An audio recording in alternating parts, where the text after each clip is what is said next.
This is the viscous fan coupling off the vent, so that turns off the engine, spins the fan.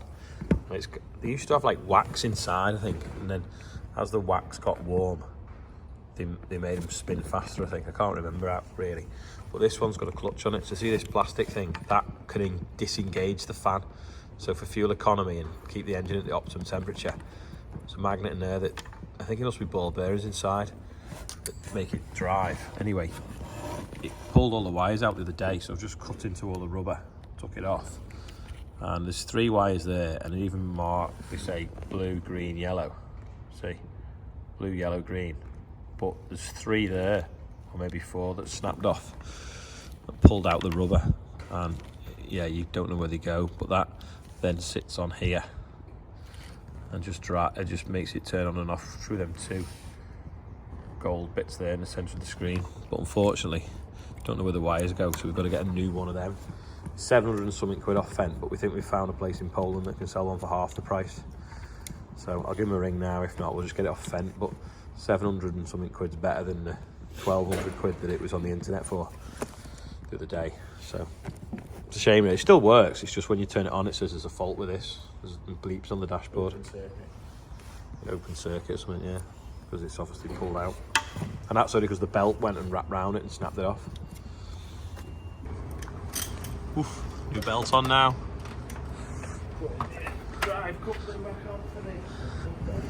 For the front PTO. It'd be easy if you didn't have a front PTO, wouldn't it? Is that the one that's the wrong size? Don't order a tractor with a front PTO. They've both got them, haven't they? All gave it away then.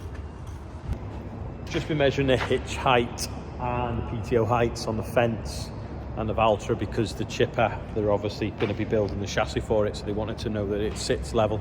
So I've just been on with all that now. But you wouldn't believe how many tape measures don't have inches on. I've given it them in mils, but it's annoying when you get tape measures that's not got inches on. Will just point out though, this is an oldie tape measure and it does have inches and centimetres on it. To me, to you. Do you want me to turn it a bit? No. Oh, nearly there. It's heavy, isn't it? Yeah. I'm trying to get the fan back on, obviously, on this. This had gone flat overnight, so it must have a puncture somewhere, so we're just spraying a bit of soapy water on it. I think it's the bead, isn't it? What's that? Oh. Might have grit in the bead, might it? Yeah. Not sure if you can see that, but can you see how like that's tipped at the front and up at the back, and then that's the other way? Well, they can pivot like that, and then they can also pivot that way, and then in the middle, which is unique to a quad track really, and that's why they pull so well and spread the weight, because you've always got a flat footprint of tracks on the ground that are going to need a massive amount of cleaning now. So I think it's a volume washer on the sprayer kind of job to get all that out of there. Finish with the grubber as well for now with it. Right, this is today's quiz question, something John's got hold of. What do you think that is? Let us know in the comments. Temperature sensor on the 936 was misreading, so what was ordered off it. Just trying to order one now. Anyway, it wouldn't come out. As we were trying to pull it out, the plastic bit snapped off on the other end. So we tried to hook it out with one of them. It's dropped inside the inlet manifold. So now we're taking this heater block off the end, and we'll have to get in with something and lift it out, because if we start the engine, it'll go into the bore. But yeah, hopefully it's just dropped just here. So we might be able to just stick the Hoover nozzle in maybe, or even, we'll probably even get our hands in there actually, it's so big. It's like quite a big chunk of metal that's going to come off and leave a big hole. Yeah, that's what it is. There should be a little bit of plastic on there, little straw with an O-ring, and it's dropped inside. Anyway, we can get one of them easy enough. We don't even know if it's broken actually, it just gives us a misreading, but it could have been because we had the wiring loom off. We thought we'd take it out and have a look. Had the bore scope in and it's dropped down into that little well here, which is into the head. So we're taking the heater off now to get the Hoover in and Hoover it out, but that heater won't slide off past that bracket, and them studs, we don't want to snap them. So Rob's took the bolts out the bracket to push it over a bit. Studs are solid. That's what we're looking for, that like white thing in the middle of the bottom left of the top screen. Let's get the camera in there.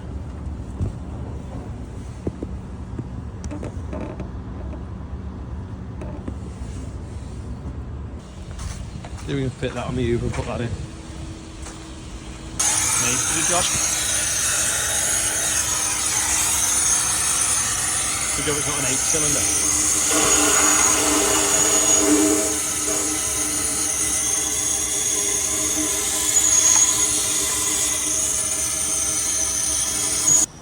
That's just too fat. Let's try that off a petrol can.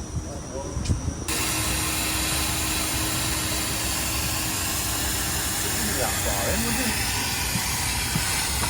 Get a longer hose. I actually heard it go down the tube. See if it's inside.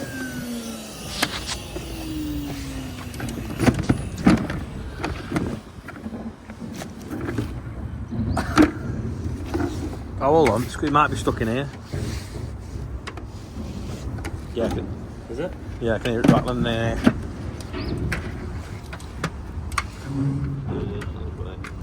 Oh, what a pain.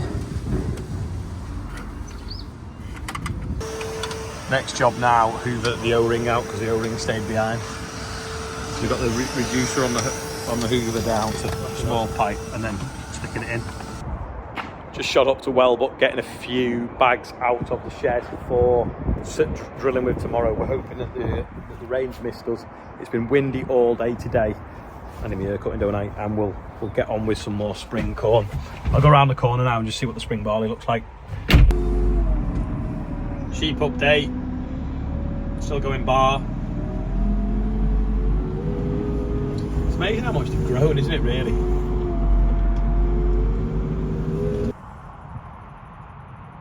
Right, I looked at this field on Sunday, so 48 hours ago. And now look at it. Like little green lines all over it. A couple of crows pulling it up there, but 2 shouldn't damage too much. A little bit of something with the drill there, late start or something, or an overlap. But as a whole, it looks okay until we get to the bit over there that was flooded and it's sown a week later, was it? I'm gonna go and have a check if that drain's flowing while I'm here still. I think the drain is still flowing at a 3rd rate, so well up the pipe. So, yeah, but here, 2 weeks ago was it today?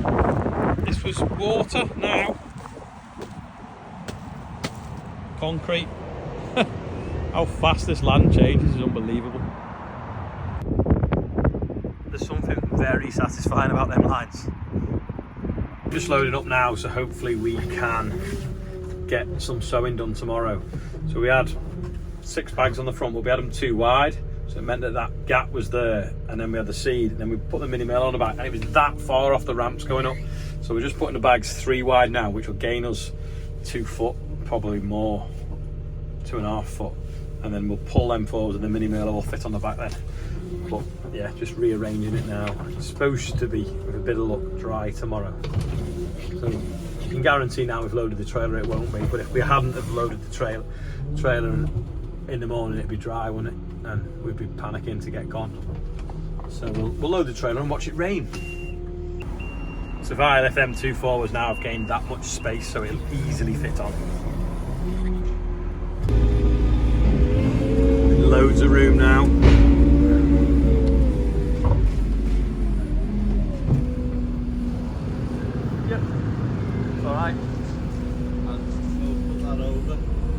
Yeah, I'll go. Yeah, I'll go over a bit and then get right up.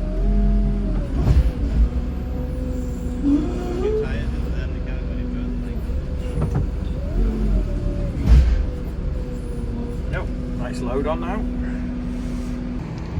Loads of ramps are here, you see. It's a mighty fine load on there now.